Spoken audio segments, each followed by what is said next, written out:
Muy buenas tardes. Muchas gracias por acompañarnos en este día. Estamos en el último conversatorio del año del Museo Central. Yo soy Pilar Riofrío, soy la directora del museo y voy a moderar esta mesa esta tarde. Es un placer para mí poder compartir este espacio con María Eugenia Illa, con Gabriela Germaná, con Elena Valera y con Pedro González Paucar, quienes nos van a conversar un poco sobre, principalmente sobre la exposición, sobre las piezas que forman parte de esta, la investigación, información detrás de ellas, y especialmente también sobre los saberes ancestrales y las manifestaciones artísticas de diversas partes del país, ¿no? Primero les quiero contar un poco sobre el proyecto Nación. Este proyecto nace desde el Museo Central, la red de museos del Banco Central de Reserva del Perú, para conmemorar los 200 años de la independencia como república. Este es un proyecto que busca ser un poco más amplio del 2021, no va a ser un espacio, un marco para la acción cultural, educativa y expositiva del museo hasta el 2024. Entonces, en ese marco, la primera gran actividad ha sido la exposición Nación, Imaginar el Perú desde el MUSEN. No sé si podemos pasar a la siguiente diapositiva, por favor. Gracias. Ahí está, este es el logo del proyecto, y estas son algunas tomas de las salas de la exposición. Está ahorita abierta en el museo, bueno, no en este instante, disculpen, pero se va a poder ver hasta fines de enero. Y a través de esta exposición lo que buscamos fue seleccionar un grupo de piezas de la colección del museo que nos permitieran hablar del Perú y, como su nombre mismo lo dice, también imaginar qué lecciones o qué aprendizajes podemos encontrar a través de estas obras para pensar en el futuro de nuestro país o de nuestra nación. En este ejercicio de pensar en el Perú, invitamos a 5 curadores para que pudieran entre ellos generar un diálogo y también proponernos una selección de piezas, básicamente a través de 3 ejes.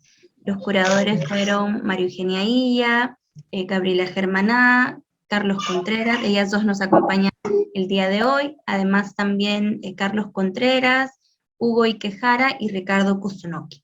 Entonces, con ellos 5 se trabajó esta propuesta, y el día de hoy María Eugenia y Gabriela nos contarán específicamente sobre la selección que hicieron para uno de los ejes, que es el eje del Perú diverso.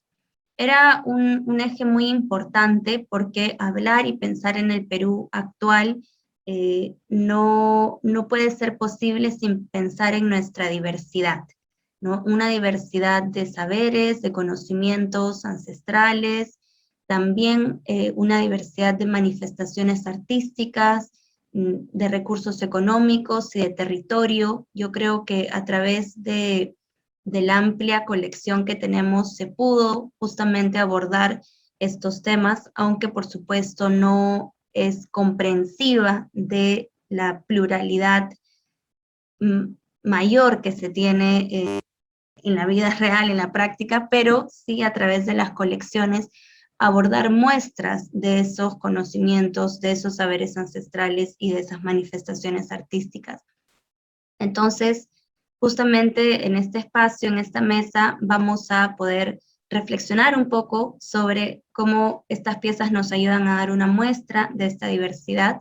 Solo para mencionarlo también, la exposición tiene 2 ejes adicionales: el eje del Perú representado, que tenía que ver con aquellas obras de arte que nos permiten pensar en cuáles son los símbolos que nos han representado, o incluso pintura histórica, ¿no? Cómo hemos representado nuestra historia o nuestra identidad a través de símbolos, por ejemplo, ¿no? Y el tercer eje, pues es el eje de imaginar, a través del cual se pidió bien al grupo de curadores elegir piezas que tengan lecciones importantes para mirar hacia el futuro. En el marco de la exposición también nos contactamos con Elena Valera, con Pedro González y con otros artistas para que nos puedan dar algunos testimonios, para que nos puedan hablar de su obra, o en el caso de Pedro González, de la obra de quien fuera su abuelo, Abilio González, para que nos cuenten de la tradición artística y también del proceso creativo detrás de su obra. Eso ha sido muy importante para nosotros, tener la voz de los creadores también explicando la obra, ¿no? Muchas veces desde los museos probablemente queremos buscar la información histórica, pero no nos remitimos a los artífices. Entonces, estos testimonios están en la cuenta de Spotify del museo, en algunos videos que tenemos en YouTube, pero por eso era tan importante para nosotros que puedan acompañarnos hoy. Les agradezco mucho para poder conocer un poco más sobre su práctica artística y cómo esto suma a pensar en el Perú diverso. Bueno, entonces el formato de esta conversación va a ser, cada invitado va a tener unos 10-12 minutos para comentarnos sobre las obras que seleccionaron o sobre las obras que trabajan como su práctica artística. Empezaremos entonces con María Eugenia Illa.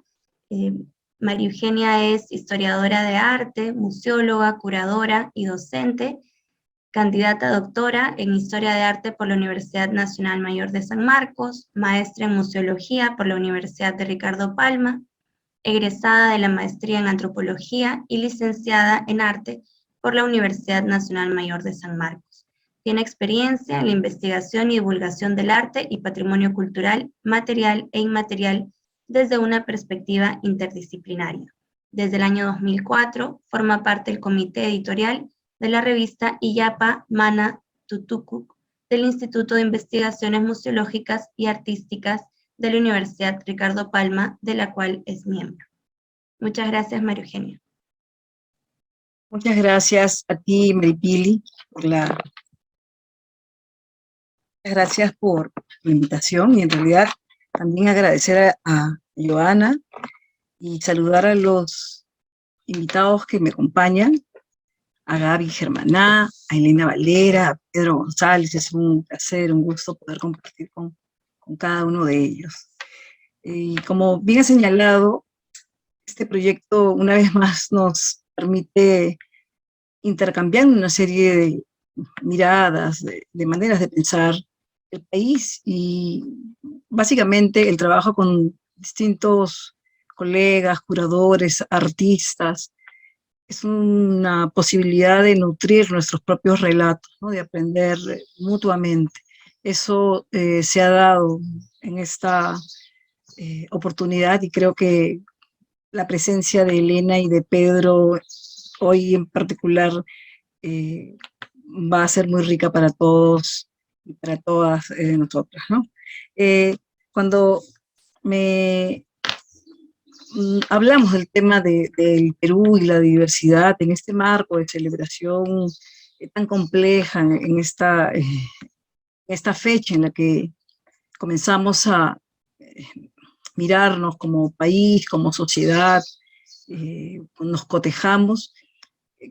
Creo que el tema de la diversidad y del reconocimiento de nuestras diferencias y de las cosas que también nos unen es algo fundamental, ¿no? Y una de las maneras más ricas de poder comprender las distintas dimensiones de lo que significa ser peruano está indudablemente en sus artes, en la diversidad de las artes y de los artistas que hasta el día de hoy siguen produciendo desde distintas regiones del país.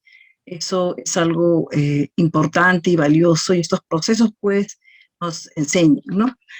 Una de los temas de los que partimos es la posibilidad de identificar dentro de las colecciones piezas que sean puntos de referencia para poder establecer algunos relatos, algunos temas. Y el ámbito o la colección de Pablo Macera es aquellos que nos acercamos a ella en particular somos muy privilegiados, porque él ha tenido un trabajo sostenido y es un acervo valioso, importante, muy amplio, y como en algún momento hemos señalado, como por nuestros propios, con Gabriela, ¿no?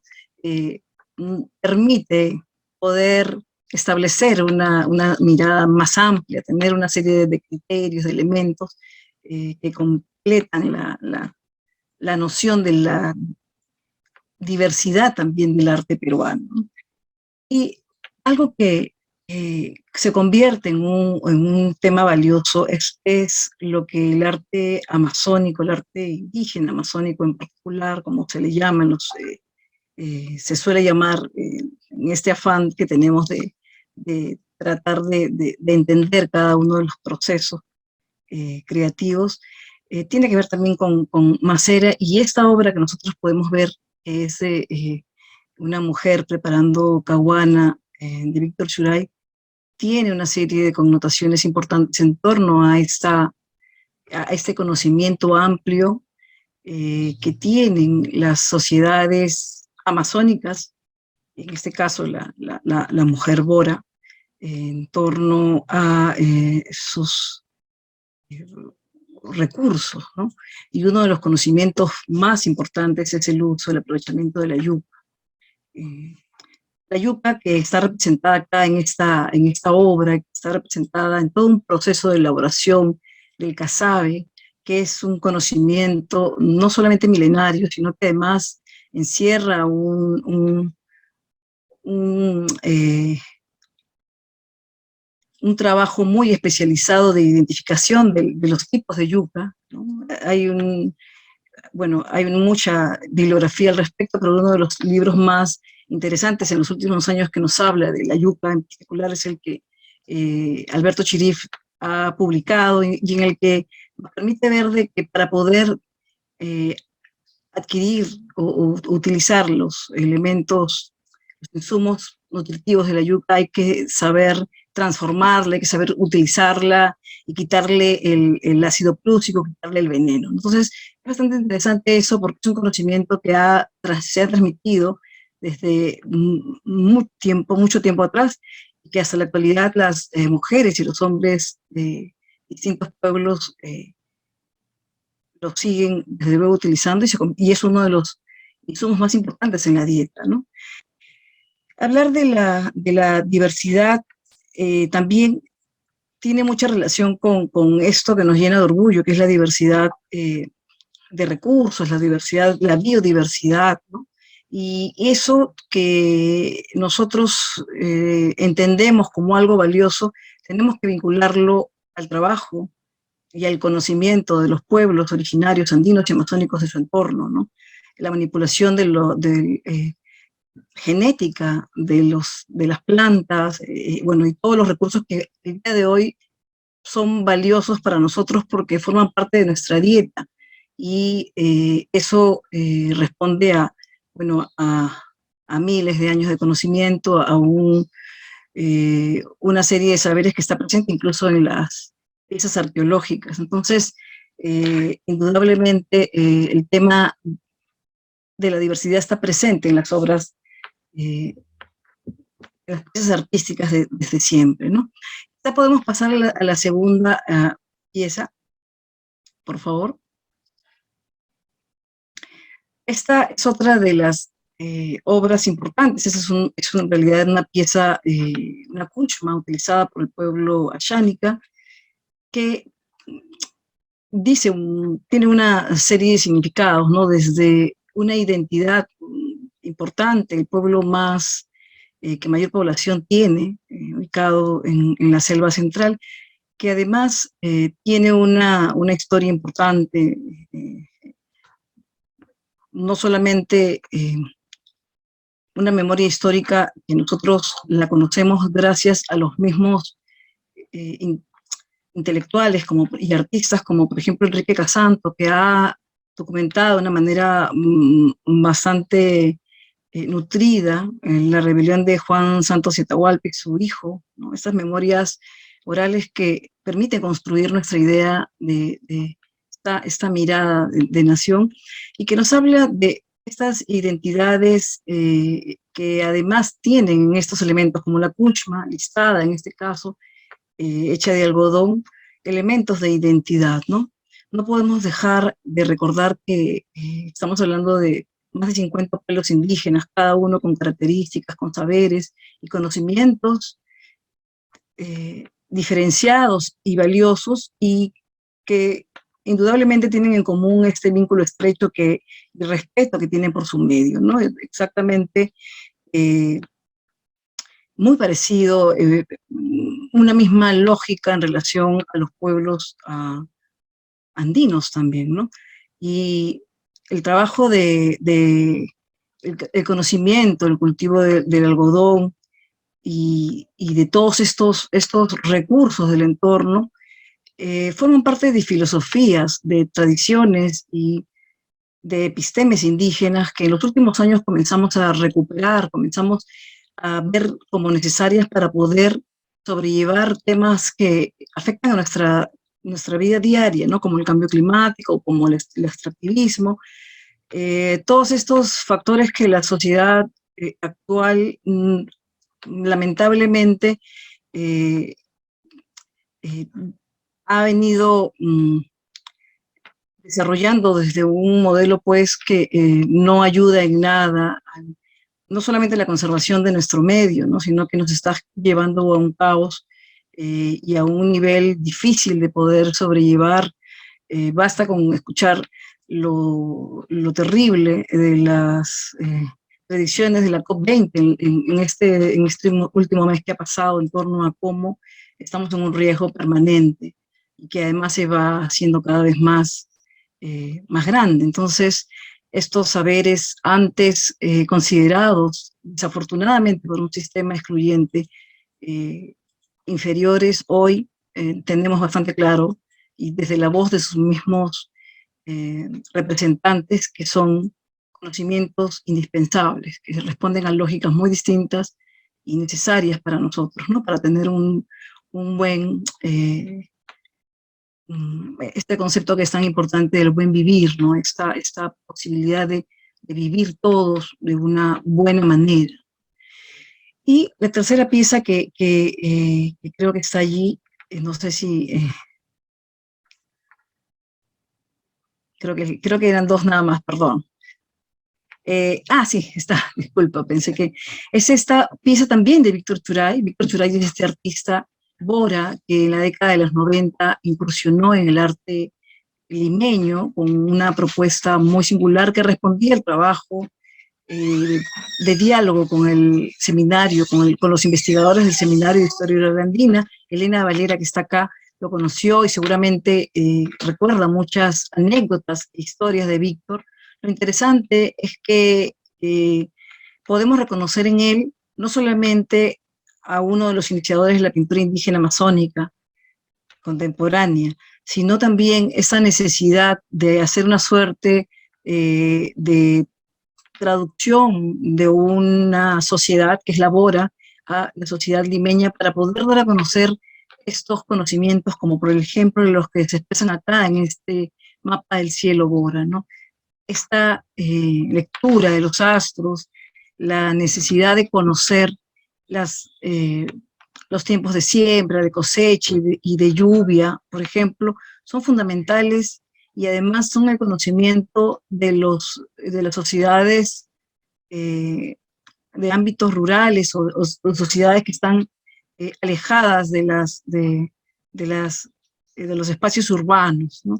Es un conjunto de saberes que desde la lectura de las ciudades no se entiende, no se valora. Sin embargo, sin esos conocimientos no podríamos nosotros en el ámbito urbano tener los alimentos, tener, en fin, una serie de recursos que forman parte precisamente de una cadena de producción que considero y consideramos muchos tiene que empezar a ser mucho más valorada en su justa dimensión, ¿no? La obra de los artistas contemporáneos, tanto andinos como amazónicos, es una pieza, son temas clave para poder entendernos, no solamente como sociedad, sino ver el papel que tiene el arte en esta construcción, los artistas en la manera de contribuir a poder mirarnos con mucha más empatía y respeto, ¿no? Y tener también más conciencia en torno a nuestro medio y a todos estos temas que están muy representados en estas obras de los artistas que acabo de mencionar. Muchísimas gracias, Maripil, y gracias a todos y todas por escuchar. Muchas gracias, María Eugenia. Siempre importante destacar lo que mencionas. No voy a dar mucho más comentarios, sino más bien pasar a nuestra siguiente invitada, quien es Elena Valera, es Bawan Chisbe. Espero haber pronunciado bien tu nombre, Elena. Elena es artista amazónica del departamento de Ucayali y miembro de la comunidad Shipibo Conibo. Su obra utiliza el diseño tradicional del quené desde una perspectiva contemporánea, en la que incorpora personajes, cosmovisiones, seres mitológicos y sagrados.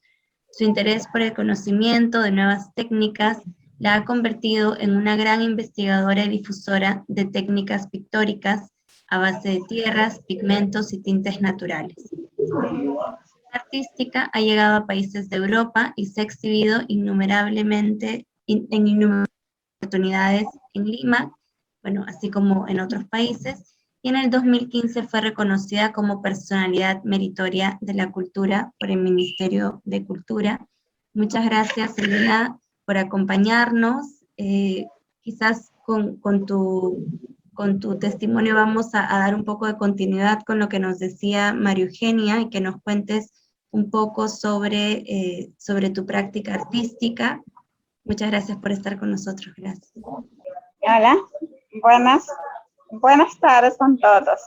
Gracias por esta invitación que me han dado, esta oportunidad para estar junto a ustedes en este conversatorio tan importante. Muchas gracias. Voy a compartir todas mis experiencias, también de la obra que ustedes han elegido. Voy a explicar, voy a redactar, o sea, qué es lo que quiero decir, lo que es mi obra, ¿no? Lo que he trabajado para poder demostrar, expresar con mis pinturas, ¿no? Voy a explicar un poco más.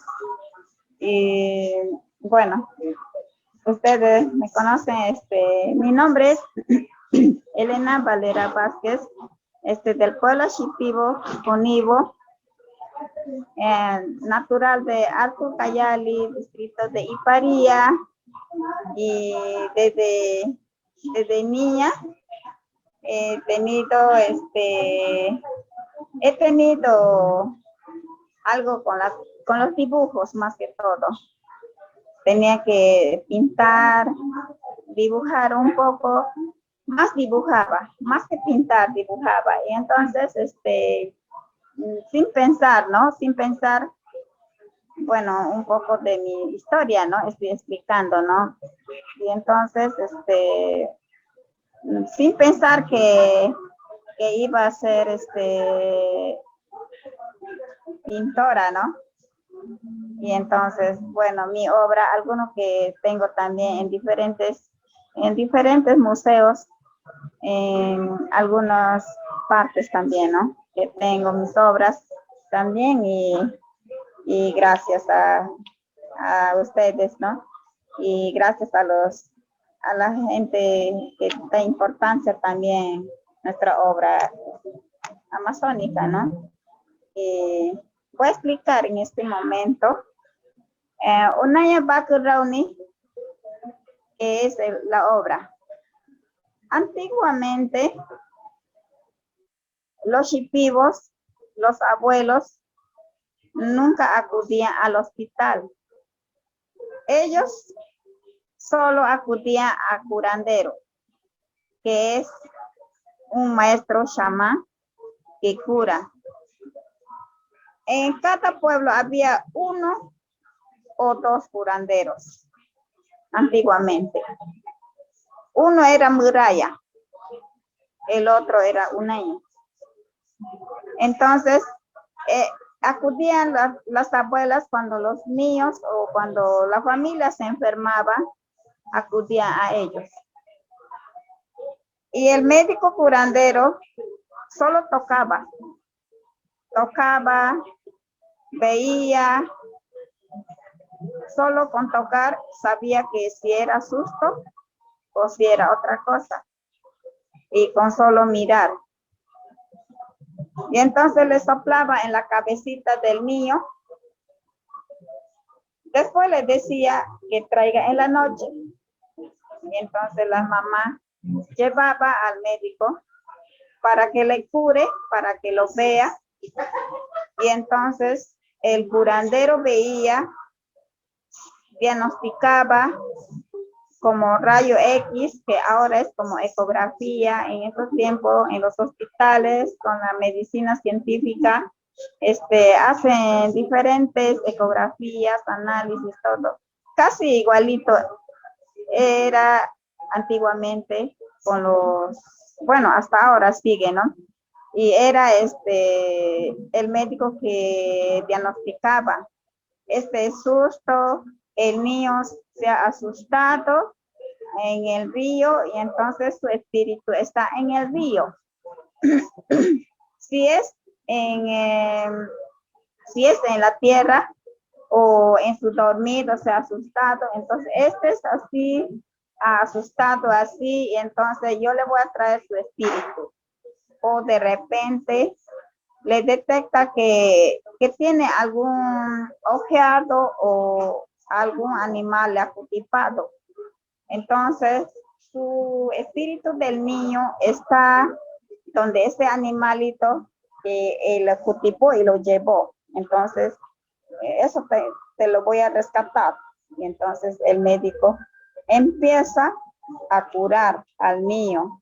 Agarra su hierba luisa y agarra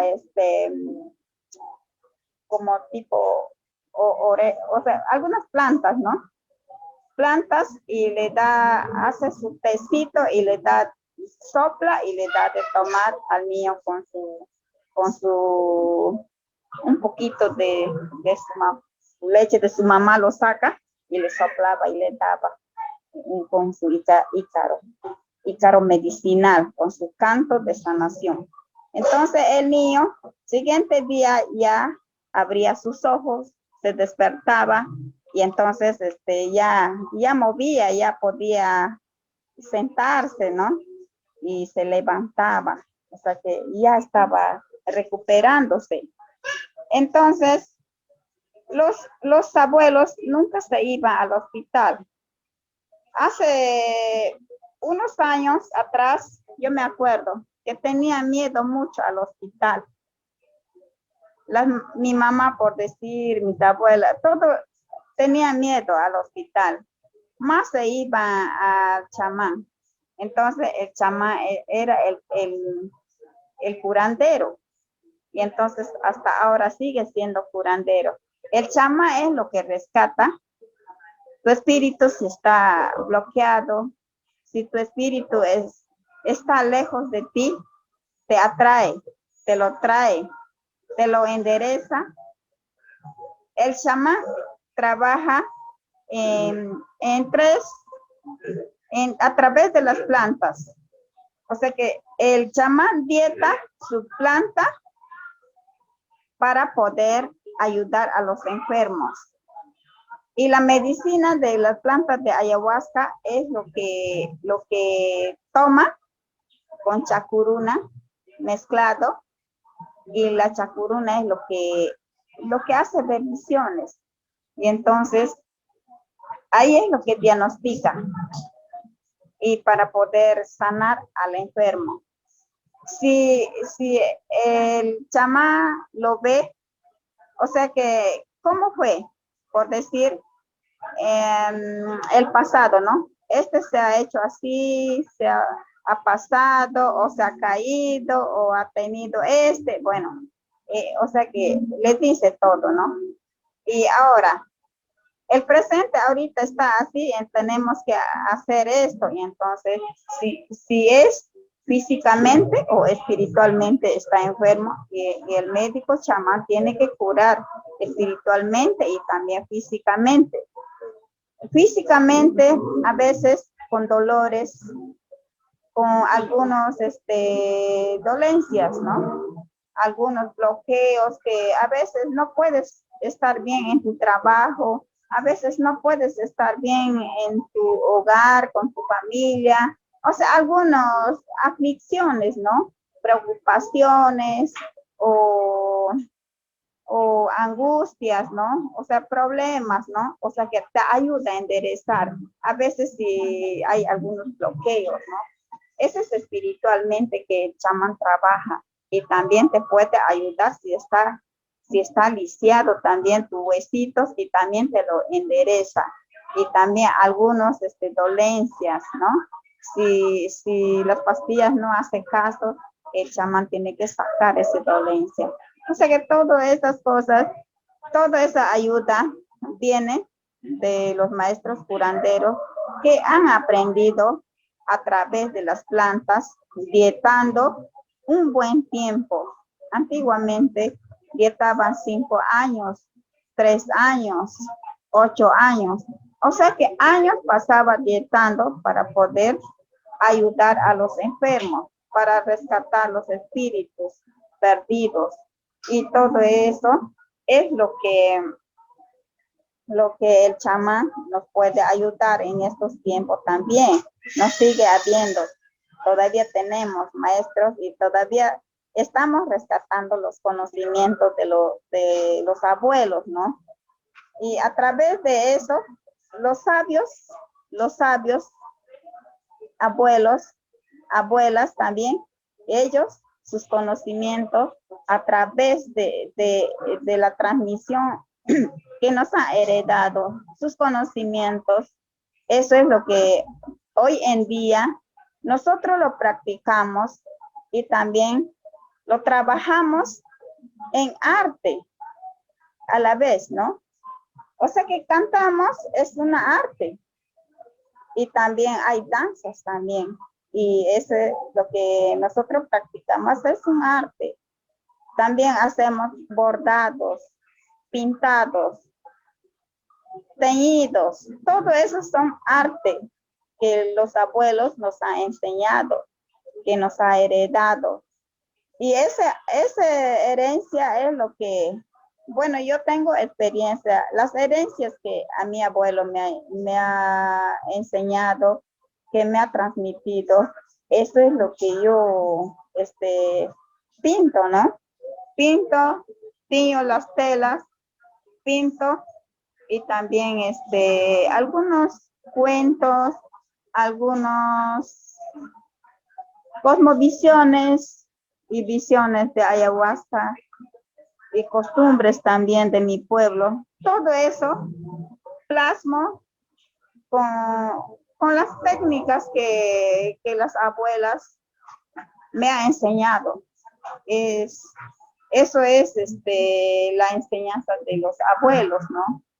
Y el trabajo con las prácticas que me enseñaron desde niñez, y eso o sea que ese es el arte que yo tengo, ¿no? Esa es mi experiencia. Eso, eso sigo trabajando para poder también transmitir, alcanzar a la nueva generación también, ¿no? Y están muy contentos y orgullosos de practicar, ¿no? El arte que llevo o que llevamos el pueblo Shipibo. Eso es lo que he podido compartir con ustedes y gracias a los investigadores también, historiador doctor Pablo Macera también me ha sacado, ¿no? Me ha ayudado bastante. Aquel tiempo, los artistas, ¿no? Artistas Víctor Surey, Robert Rengijo. Bueno, ellos primero fueron y yo recién estaba empezando en 1997. Y entonces, como yo he venido desde niña aprendiendo a dibujar y para mí era fácil, o sea que no he sufrido para poder dibujar y pintar, ¿no? Para mí eso parecía mi rama, o sea que mi habilidad, ¿no? Entonces, cuando el doctor Pablo Macera me contrató para pintar, y he pintado, y después, o sea, preguntado si será bueno con estos tintes naturales que ella pinta, de repente tiene algún bicho, ¿no? Voy a investigar. Y entonces, mi barro, mi greda, mis colores de tierra y todos esos colores le he mandado para hacer un examen y después me trajo un resultado que sí era bueno o sea que no era contaminador, ¿no? Era bueno esos colores naturales de tierritas, entonces me ha ayudado, ¿no? Para poder hacer más pinturas, para poder hacer unas exposiciones en diferentes galerías, también en museos, todas esas obras que he pintado, o sea que, bueno, me ha llevado adelante, ¿no? Y he demostrado con algunas obras a las personas que son como críticos de arte, historiadores, antropólogos y también algunos amigos que les gustaban mis obras, ¿no? Y ellos son los que me han valorado mucho. Y gracias a ellos y gracias también a los abuelos y gracias a los amigos también he llegado a ser pintora. Hasta ahora sigo pintando y en estos último tiempo, para mí era difícil porque estaba con COVID, o sea que estaba un poco complicado mi salud, ¿no? Y bueno, gracias a Dios ya me he recuperado y voy a seguir trabajando mi obra. Y bueno, le doy gracias a ustedes y bueno, por esta iniciativa, por este conversatorio que me ha invitado y bueno, espero que le haya gustado mi conversación. Gracias. Muchas gracias, Elena. Claro que nos ha gustado, no solo nos ha gustado, sino nos has enseñado mucho, creo.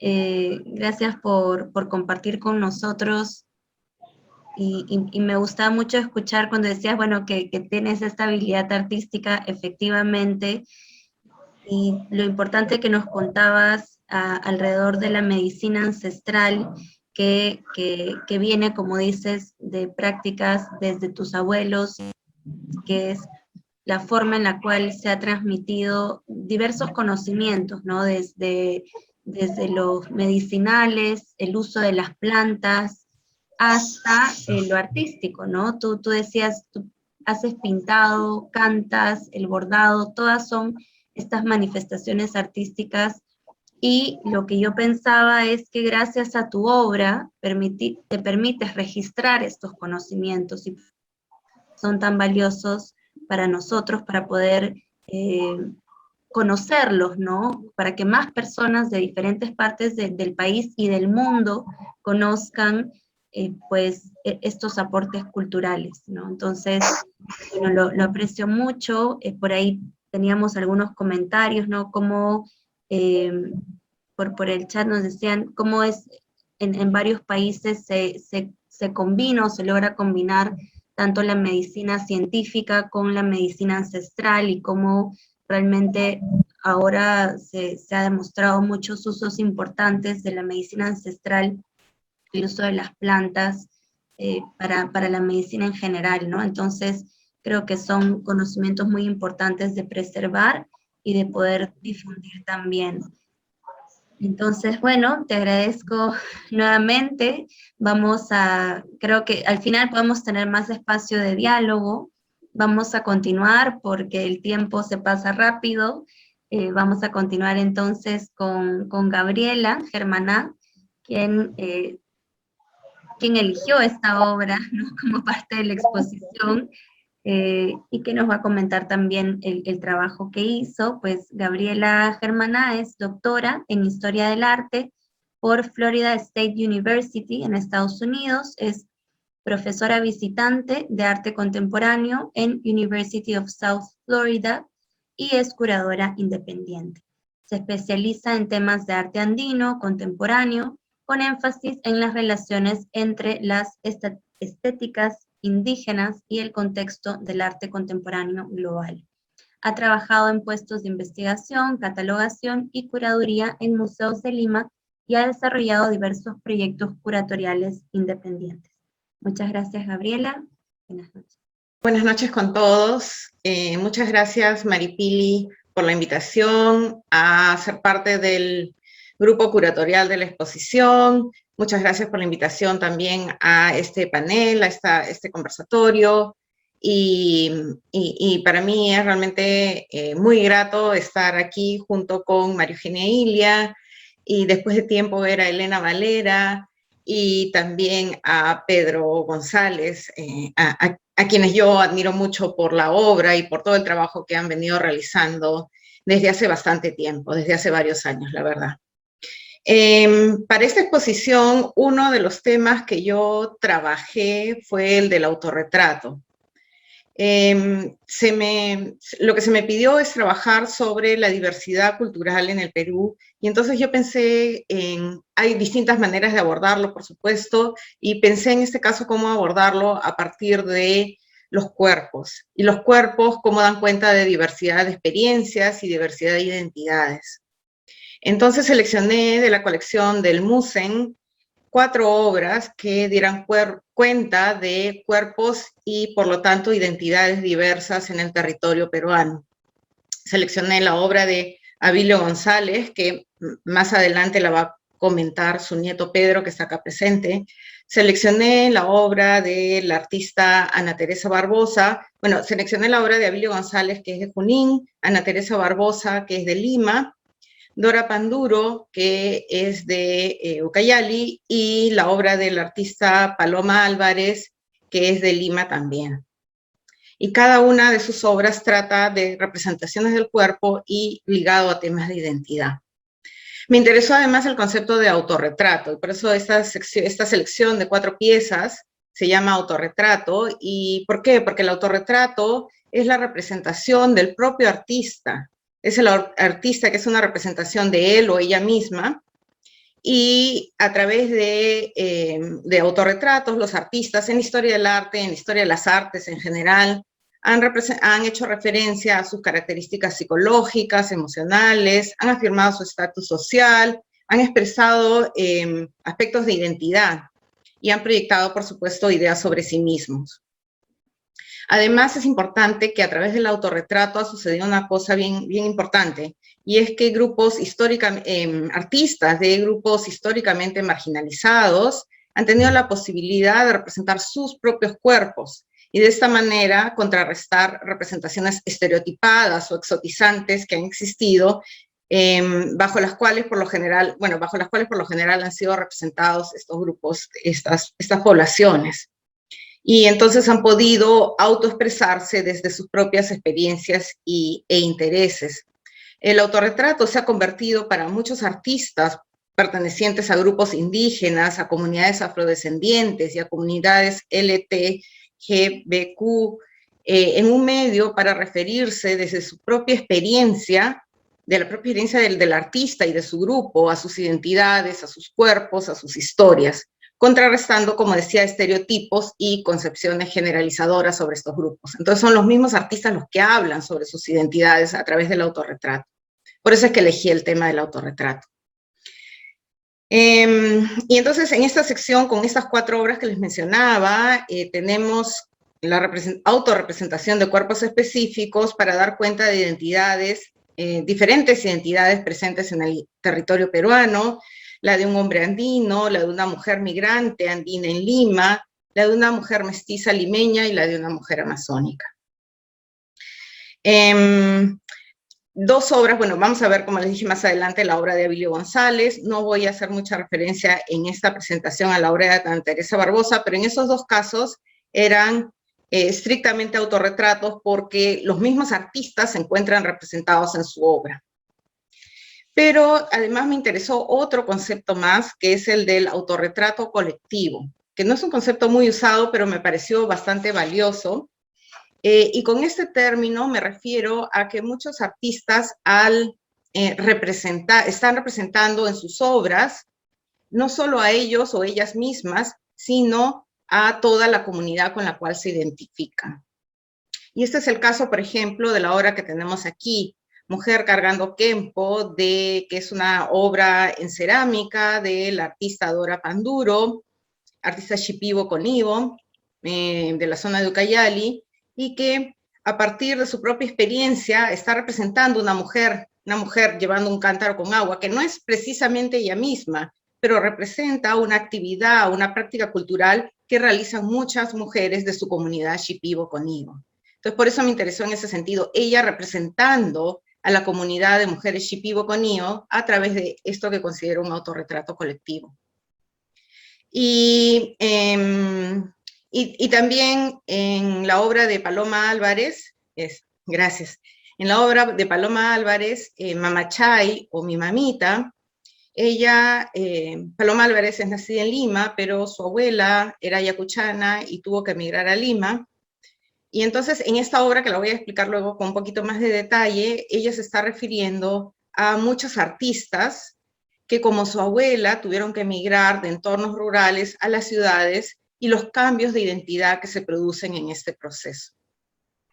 Entonces, en conjunto, esas 4 obras de esta sección que seleccioné ofrecen miradas distintas sobre la identidad y lejos de ofrecer relatos totalizadores, estas 4 obras aportan diversas imágenes del país y evidencian la necesidad de prestar atención a los cuerpos y experiencias específicas de los diversos sujetos que componen la nación peruana, para dejar de lado, como digo, estos retratos que buscan proponer una identidad para todo, una identidad homogénea para todo el territorio peruano, y más bien podemos así, viendo cada relato específico, entender el país en su diversidad y complejidad.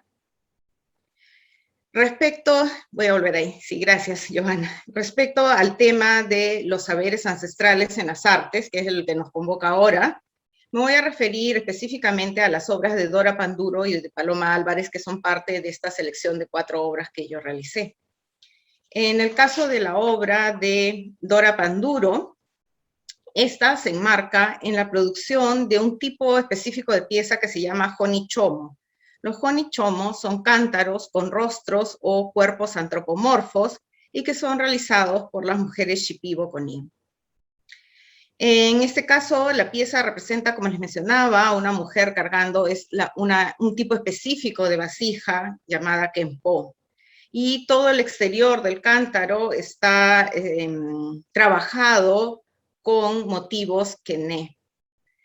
Estos motivos kené son patrones geométricos que de alguna manera representan, entre otras diferentes,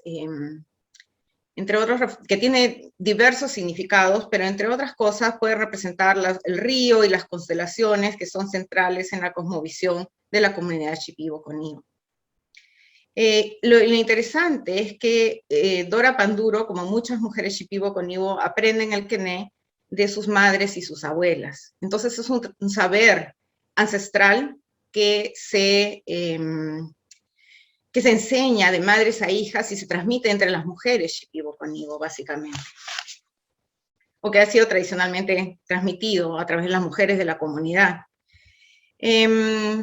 Son las mujeres entonces las que representan estos diseños kené sobre el cuerpo, la vestimenta, cerámica y otros objetos Shipibo-Conibo.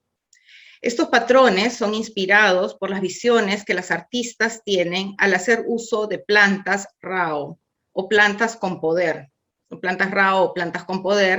como principalmente el piripiri, también la ayahuasca, y en estas visiones ellas ven estos símbolos geométricos que luego plasman sobre los objetos. Los kené pueden ser visualizados con estas plantas rao o plantas con poder por hombres y por mujeres, pero son las mujeres tradicionalmente las que los plasman sobre el cuerpo y los objetos. Entonces, es como les decía, y lo aprenden de madres a hijas, y entonces las madres y las mujeres mayores enseñan a las mujeres más jóvenes a usar las plantas rao, y también como luego que han tenido estas visiones, cómo plasmar estos diseños en los objetos. Y luego cada una de las mujeres va a ir encontrando sus diversas maneras de plasmar los kené, porque no son idénticos en todas las piezas, cada mujer va a ir encontrando las diversas maneras. Entonces, basado en un conocimiento ancestral transmitido por generaciones, cada mujer va a ir plasmando los diseños kené en estos diferentes objetos. La siguiente diapositiva, por favor. Y la otra obra de la que les quería hablar es una obra de Paloma Álvarez. Paloma Álvarez es una artista limeña que estudió en la Escuela de Bellas Artes en Lima, estudió pintura, pero luego decidió, su obra se ha definido más que por la pintura, por obras realizadas con bordados sobre el lienzo, con bordado. Como mencioné anteriormente, la obra de Paloma se refiere a la experiencia de su abuela ayacuchana. En la obra, ella dispone textos en español y en quechua que evocan un diálogo imaginado entre el artista y su abuela Sara, quien tuvo que emigrar de Ayacucho a Lima debido a la violencia producto de la guerra interna en la década de 1980. Su abuela además le enseñó la técnica del bordado que luego ella va a emplear en su práctica artística. La imagen presenta elementos de origen andino, como flores de retama. Pueden ver la planta amarillita y la flor de retama. Hay una pollera, que es la falda que usan muchas mujeres en el área andina. Una especie de poncho que cuelga de un gancho de colgarropa. Y una hojota en la parte inferior. Pero también está representado en este caso una moda urbana a través del zapato de taco, la sandalia de tacón que pueden ver en la parte izquierda. Al representar el calzado, la artista evoca el viaje de la abuela. O sea, el calzado evoca movimiento, ¿no? Y entonces a través del calzado la artista está evocando un viaje, un movimiento a través del territorio. Pero además, al contraponer la hojota al taco, pueden ver que están una cerca de la otra. La hojota, que es esta sandalia que también usan muchas mujeres en el área andina, está cerca del zapato de taco, al contraponerlos, materializa la compleja experiencia de cambio geográfico y cultural por la que pasan las y los migrantes cuando dejan el área andina y comienzan a radicar en las grandes ciudades, sobre todo de la costa. El texto indica, el texto que está cerca, el texto que está justo entre la hojota y la sandalia indica, mientras tú colocabas hojotas a tus pies, yo colocaba tacones en los míos. Entonces está refiriendo a estos cambios identitarios, ¿no? La artista destaca cómo los cuerpos y las ropas revelan las identidades cambiantes producto de la migración. Pero en la obra también están representadas la pollera y el poncho. Están al lado derecho, la pollera y el poncho. Y de hecho, entre la pollera y el poncho pueden ver el texto que dice: miro tus polleras, miro el poncho que tejiste para el taita. La obra entonces refiere también a la práctica ancestral del tejido en los Andes. En el área andina, desde tiempos prehispánicos, el tejido ha tenido gran importancia y se ha usado principalmente para confeccionar la vestimenta de hombres y mujeres. Los tejidos hacen referencia a la identidad de las personas que la usan y es posible hasta el día de hoy distinguir la procedencia de una persona, sobre todo en muchas regiones del Perú, debido a su vestimenta.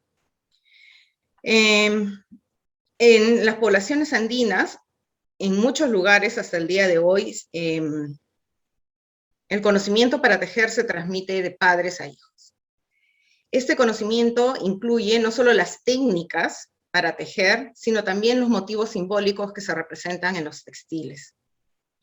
Si bien la obra de Paloma no es un tejido, como mencioné al inicio, es un bordado, pero ella usa fibra de alpaca, que se usa en muchos tejidos en los Andes, y a través de la fibra de alpaca busca referirse desde su práctica artística contemporánea como una mujer en Lima que ha estudiado en una escuela de arte. Desde allí usa la fibra de alpaca para referirse a los textiles andinos que han sido tan importantes en la identidad de muchas personas de los Andes y que han tenido que emigrar a Lima. Y entonces hace esta referencia es tanto a través del uso de la fibra como a través de las representaciones que están en la obra misma. La referencia del textil es tanto en el uso de esta fibra que ella usa para bordar, como en las representaciones de estas piezas textiles que se encuentran representadas en la obra misma. Ambas artistas, entonces, tanto Dora Panduro como Paloma Álvarez, desde sus propias perspectivas y experiencias de vida, refieren a conocimientos ancestrales. Dora Panduro al quené y Paloma Álvarez a la práctica textil, que son fundamentales tanto para ellas mismas como portadoras de esos conocimientos, como para las comunidades con las cuales ellas se identifican y pertenecen, y también para su práctica artística. Gracias.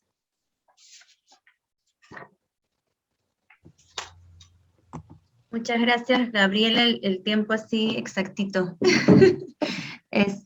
Muchas gracias, ha sido muy claro, creo que nos has permitido un poco ir a fondo en cada una de estas obras que son, como dices, muestras de esa diversidad y sobre todo de los conocimientos ancestrales. Cada una, lo dijiste al final, muestra diferentes conocimientos, ¿no? Por un lado el quené y por otro lado el tejido, y además muy interesante porque si bien son prácticas que pueden ser milenarias, las estamos viendo a través de piezas contemporáneas.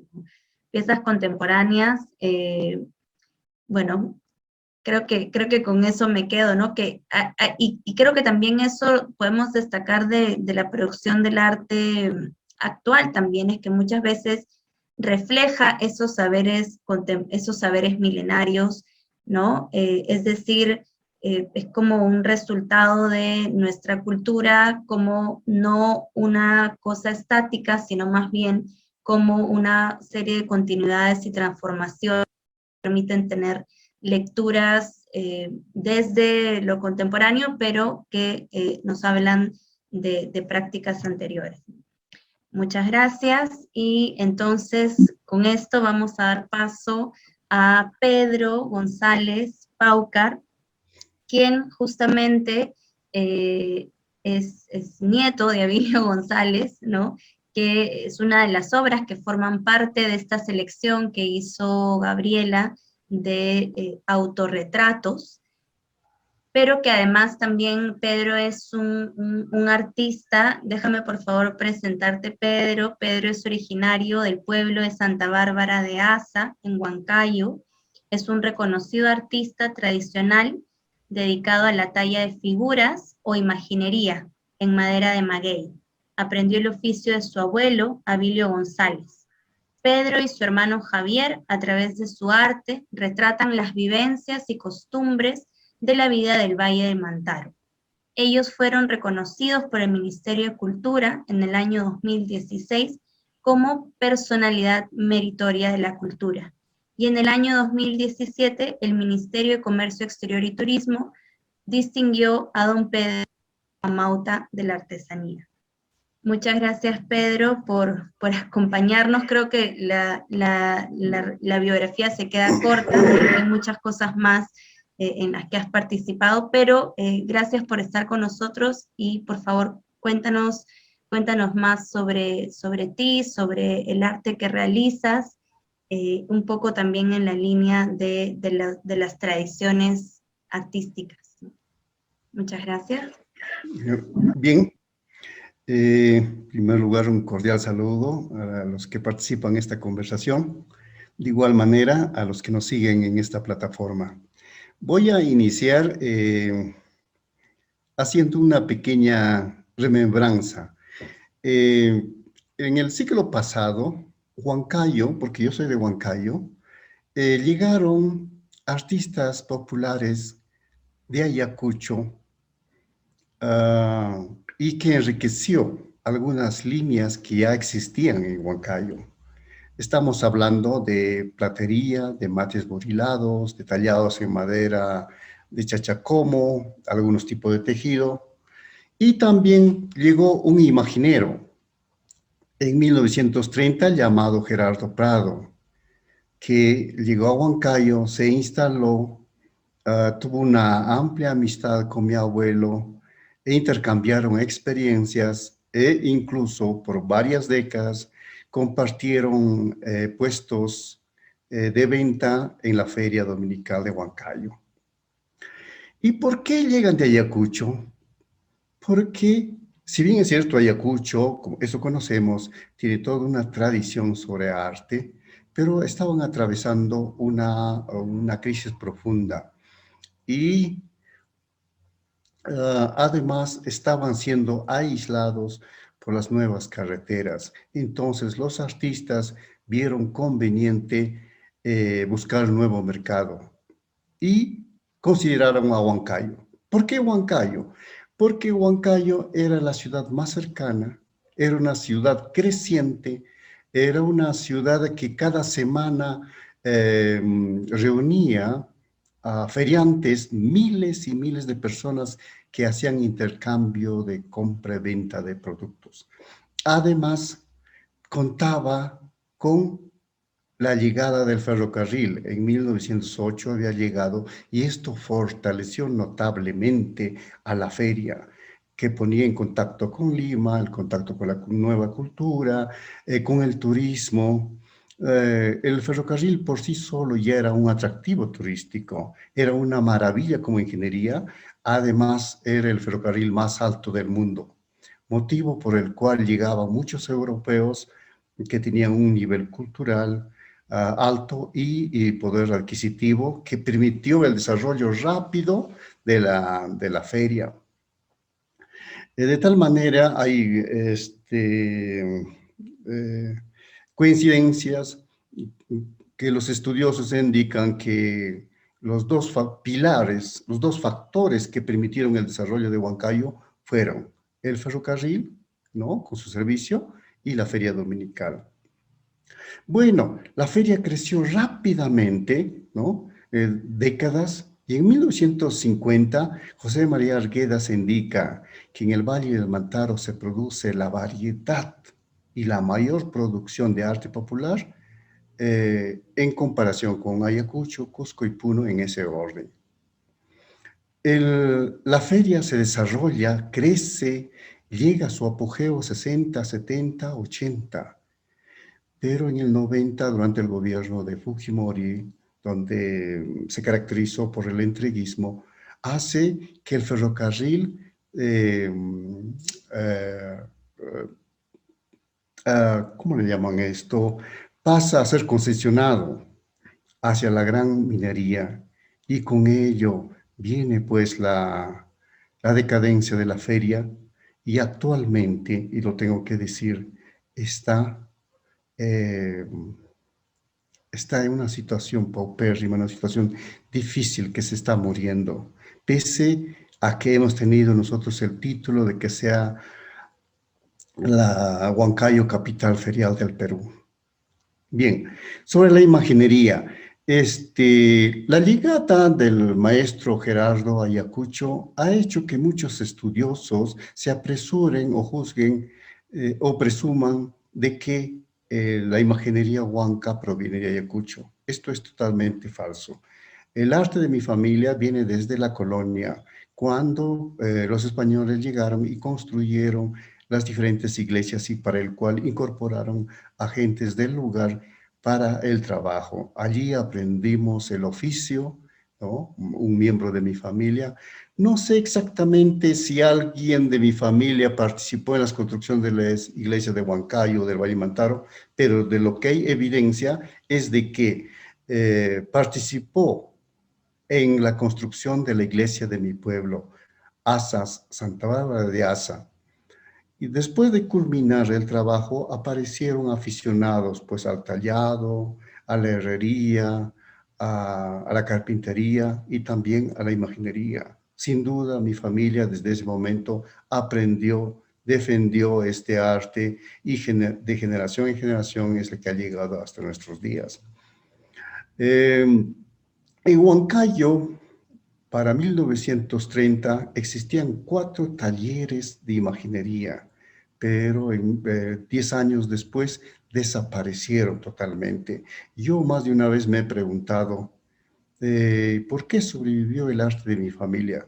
Creo que se debe a 2 factores fundamentales. Uno, de que estaba situado en el sector rural, no en la ciudad, y que estaba rodeado de pueblos que consumían la imaginería.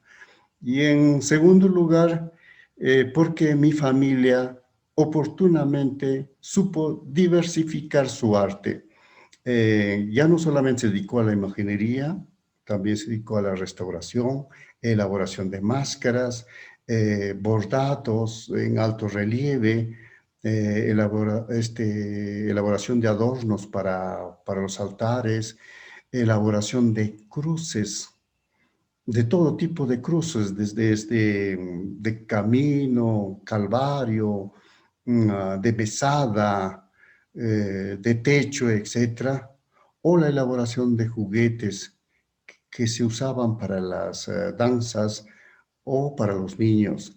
Creo que eso es lo que ha permitido, de alguna forma, mantener el arte de mi familia.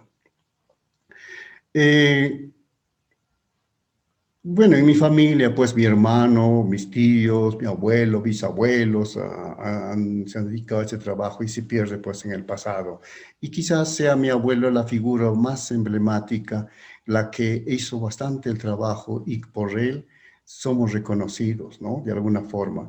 Cuando se habla de imaginería, no solamente se piensa en Cusco y Ayacucho, que son pilares, que tienen toda una escuela, toda una tradición, pero también por el trabajo de mi abuelo. Ya en el Valle de Mantaro se considera que hay una familia que se dedica a este arte. Respecto al autorretrato, mi abuelo este tipo de trabajo lo ha hecho para agradecer a un amigo. En 1970 llegó un suizo llamado Hugo Zumbiol, quien fue este investigador, promotor, defensor y amante del arte popular. Se hizo amigo de mi abuelo. A él, a este amigo suizo, se le debe la creación de la Asociación de Artesanos Kamak Maki, que duró cerca de 20 años, el cual promovió notablemente el arte de mi abuelo.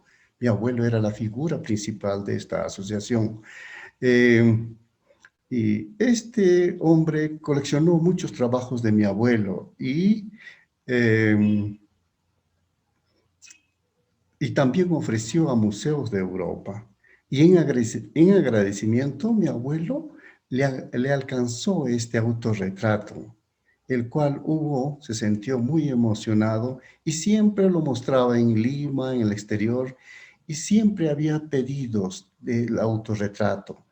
En su vida debe haber hecho como 10 autorretratos.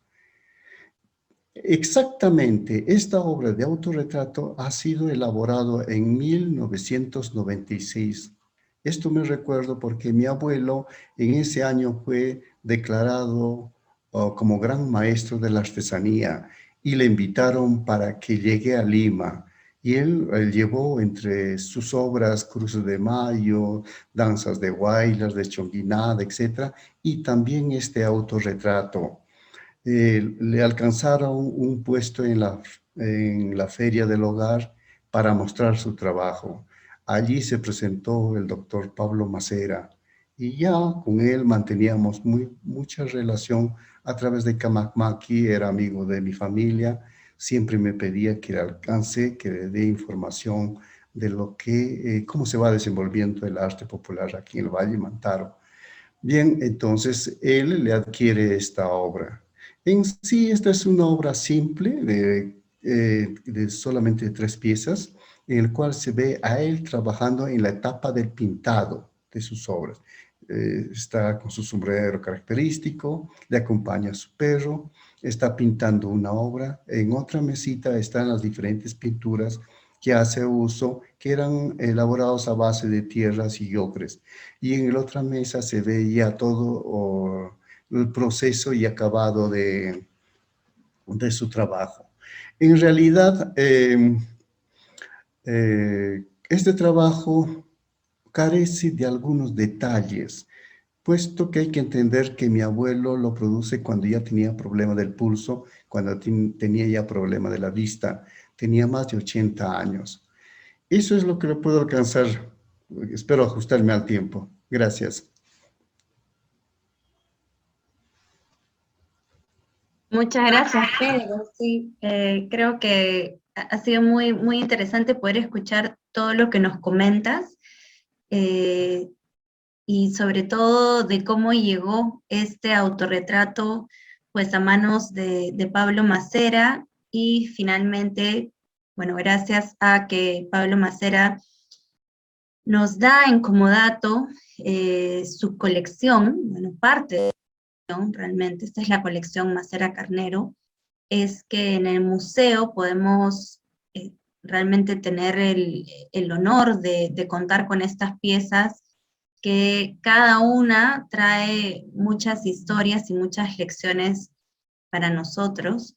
Sí, creo que es muy valioso todo lo que nos comentas y cómo es la práctica de la imaginería pues muy desarrollada en tu familia y algo que continúan realizando hasta la actualidad.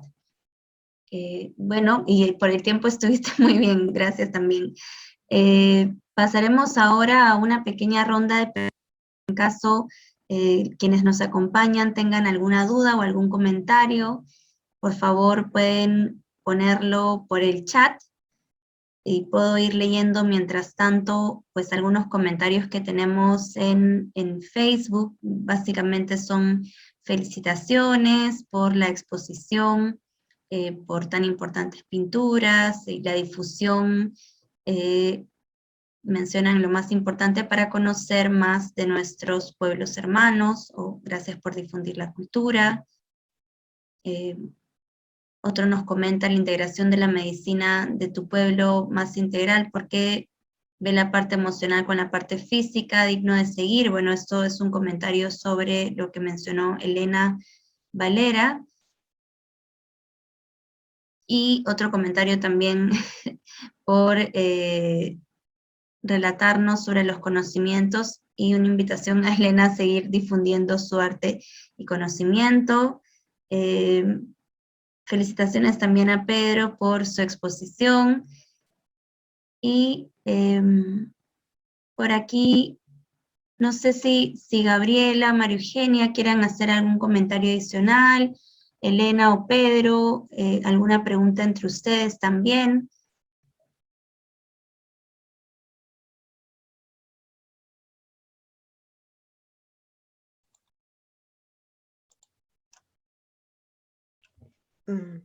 Yo quería hacerle a Pedro una pregunta y es que nos cuente un poco también sobre su propia obra, ¿no? Me gustaría saber cómo esta continuidad de alguna manera en la práctica de la imaginería, en tu familia, se ve reflejado en tu obra y también qué aportes probablemente personales también le estás dando a tu producción actual. A ver, bien. Yo considero a la imaginería como el tallado y pintado de imágenes para el culto. Para el culto, cosa que creo que los imagineros actuales ya no hacemos obras para el culto, ¿no? Alguna vez conversaba con mi hermano y él me decía, lo que hacemos es escultura. Y por tanto, hacemos escultura policromada, por tanto somos escultores. Y no le falta la razón. Pero yo sigo manteniendo con la categoría de imaginero, y me gusta que lo digan que sea imaginero, porque es una categoría en el arte en el cual conserva la tradición, y eso es lo que más me agrada de mi trabajo, ¿no? Los trabajos de mi abuelo, en gran parte, estaban cargados de simbolismo, cargados de mitos, de creencias religiosas para su trabajo, ¿no? En cambio, los trabajos de mi hermano Javier y el mío, de alguna forma ya nos hemos separado, ¿no? Están hechos más para la contemplación, tiene más un carácter artístico. Por ejemplo, y hemos encontrado nosotros con mi hermano el maguey. Cuando era niño, yo alguna vez dije, ¿por qué utilizar el maguey si hay maderas mejores, no? Y mi abuelo me dijo, experimenta, a ver quién tiene razón. Entonces, con los años, yo experimenté de todo tipo, ¿no? Después regresé al maguey porque me di cuenta que tiene un valor histórico importante, porque los antiguos peruanos hicieron uso del maguey para múltiples usos, para la alimentación, para el tejido, para elaborar máscaras funerarias, de danzas, como instrumento para los telares, en fin, tantos que el padre, si no me equivoco, Acosta, lo consideró el árbol de la maravilla, ¿no? Importante ese dato. Luego el doctor Lorenzo Huertas me alcanzó una información en la cual había encontrado que el maguey era un árbol sagrado. Entonces yo de eso no me he desprendido. Entonces ahí entendí el sincretismo religioso que han manejado en aquellos tiempos, en el cual había los dos dioses en un solo Dios, ¿no? Es decir, el externo, la imagen, la figura que han manejado los españoles, y por dentro, el alma, el maguey, ¿no? Esos dos elementos importantes. Y por eso yo no me desprendo del maguey, seguimos utilizando, y eso es una característica en el cual yo busco ventanas, incluso dentro de mi trabajo, para mostrar el maguey para que no esté cubierto. Esto me ha dado unas características y reconocimiento incluso por la UNESCO por excelencia, ¿no? Ese es uno de los trabajos que mantenemos con mi hermano. Lo que representamos es, ya lo que lo dijo nuestra amiga hace rato, es toda la vivencia del campesino del lugar, su danza, su trabajo, los músicos, la vivandera. Creo que ahí tenemos una amplia información, amplios datos que nos permiten trabajar, ¿no? No podemos, ya no hacemos mayor esfuerzo para representarlo. ¿Qué más te puedo indicar? Yo aprendí todo de mi abuelo. Mi abuelo era un sabio. Ahora recién lo valoro, ¿no? tenía conocimiento sobre las imágenes, conocía de memoria, porque él, llegó a la escuela solamente, estudió hasta primer año de primaria, ¿no? Pero no sé, pero sabía leer, ¿no? Y tenía en su mente todas las características y formas para elaborar una imagen. No recorría a diseños ni nada, todo lo tenía en la mente, ¿no? Por ejemplo, eso yo no puedo hacerlo, ¿no? ¿Cómo lo logró? No lo sé, ¿no? Estas son cosas. Además, también tenía en la mente las características de las máscaras, cómo deben ser, para no distorsionar, porque hay que mantener esa tradición, ¿no? Los diseños, los pasos, los colores de los danzantes, etc. Entonces allí entendí que mi abuelo era muy detallista y sabía esos conocimientos, ¿no? Y por otro lado, todo lo que es historia de mi pueblo, creo que me contó con muchos detalles porque acumuló bastante información. Bueno, en esto me desenvuelvo. Esto es lo que te puedo alcanzar, algunos datos.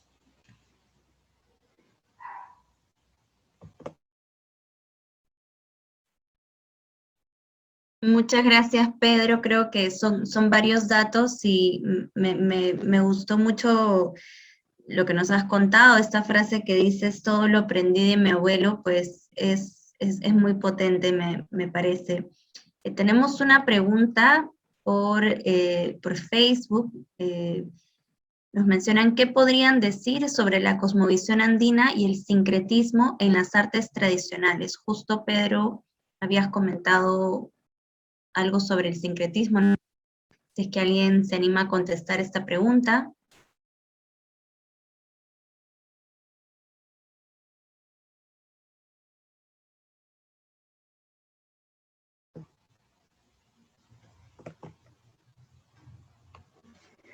A ver, hablé yo un poco del sincretismo, como indicas, pero de la cosmovisión. A ver, en una oportunidad, mi abuelo dijo una cosa interesante que me sirvió para plantear. Me dijo, en la Cruz de Mayo, el rostro de Cristo nunca se hace con los ojos cerrados o muerto. El rostro es el Cai. Entonces yo lo asocié al Cai Pacha, a la realidad. Entonces la Cruz de Mayo lo dividí en tres partes: el Hanan Pacha, el Cai Pacha y el Oju Pacha. Entonces encontré que en el Hanan Pacha, por ejemplo, está el sol, la luna, está el espíritu, ¿ya? En la Cruz de Mayo me estoy refiriendo a la estructura que trabajamos. Y en el Cai Pacha estaba el rostro de Cristo, ¿no? Y en el Uju Pacha, de alguna forma, en el Uju Pacha estaba la calavera, la muerte, etc. Coincidía. Y eso lo he escrito en un artículo, después me arrepentí, me parece que es muy forzado. Creo que requiere mayores estudios, mayores conocimientos para poder atreverse a lanzar esta propuesta. Eso es lo que te puedo indicar por el momento. Sí, sobre el sincretismo a mí hay una cosa que me parece bien interesante, y es como, si bien durante la época colonial hay una imposición, evidentemente, de la religión católica, imposición de costumbres, imposición del idioma español, imposición también de maneras de hacer arte, ¿no? Se imponen estilos, se imponen materiales, prácticas. Lo que ocurre es que también, y eso ha sido estudiado por varios historiadores del arte, historiadores, es como ante una imposición, no es que una población simplemente reciba esa imposición, por más fuerte que sea esa imposición, siempre hay una respuesta a ella, ¿no? Y entonces una cosa interesante que vienen estudiando muchos historiadores que se enfocan en la colonia es cuál fue la respuesta de las poblaciones indígenas locales a esas imposiciones, ¿no? Y cómo en base a aquello que se le impuso a estas poblaciones, lograron reelaborarlas, en muchos casos esas imposiciones, para poder expresar cuestiones relativas a sus propias poblaciones, sus propias creencias.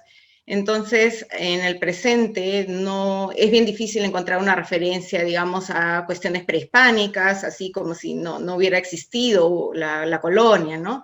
sino que es esta mezcla que ya se da, pero en la cual hay una importante agencia indígena. Creo que eso es una cosa que hay que rescatar de las poblaciones locales, las poblaciones colonizadas, cómo respondieron y cómo también con todos estos elementos de imposición lograron toda una creatividad bien particular.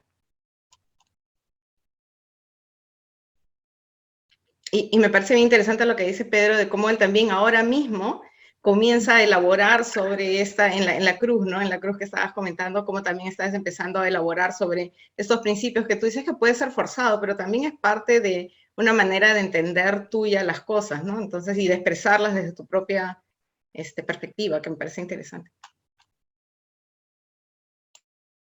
Sí, muchas gracias. Efectivamente, lo que comentas, Pedro, de la Cruz, creo que es un ejemplo muy puntual que podemos ver en diferentes expresiones artísticas, en diferentes tradiciones que tenemos a lo largo del país, en la cual muchas veces se rescata, este es un aporte occidental y este es un aporte precolombino, ¿no? Queremos hacer esta distinción, pero realmente el proceso es mucho más complejo, ¿no? Sin embargo, sí sabemos que estas tradiciones actuales responden a procesos complejos y que tienen una herencia que va mucho más allá, una herencia muchas veces milenaria detrás, ¿no? Bueno, creo que con esta última reflexión entonces podemos ir cerrando este espacio de diálogo. No sé, les invito a María Eugenia y Elena, por favor, prender su cámara para poder despedirnos. Agradecerles nuevamente a todos los que nos acompañan a través de Facebook y a través de la transmisión por Zoom. Gracias por acompañarnos, gracias Elena, Pedro, ha sido un gusto escucharlo, me gusta mucho que además esto está quedando grabado, así que vamos a poder volver a sus presentaciones, igual Gabriela y María Eugenia. Muchas gracias a ustedes. Gracias. Gracias con todos. Gracias. Gracias a todos, muy amable.